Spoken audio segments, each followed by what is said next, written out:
Hello and welcome to my YouTube channel. My name is Dana and today I have for you this quick recipe with trout and pesto. I have here this trout that I washed clean and I will sprinkle a bunch of spices inside.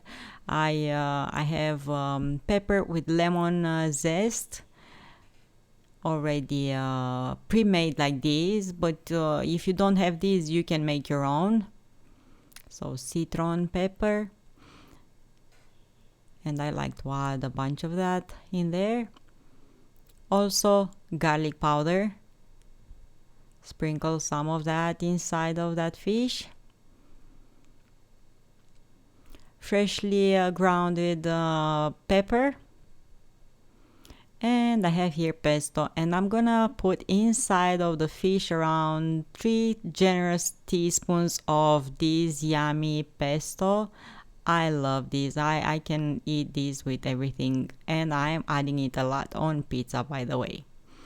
Okay, spreading that pesto inside of the fish, and put now the fish in a baking dish. I preheated already the oven at 180 Celsius. Sprinkle or drizzle some olive oil on top of the fish. This way the skin is gonna be nice and crisp. I have a few cherry tomatoes and I'm gonna set a few around the fish and drizzle some of that olive oil over them as well. They will be nice and sweet after you bake them, and bake the fish for about 25 minutes in the oven. It's amazing. You have to do this. Thank you so much for watching 5 Minutes to Smile, and see you next time.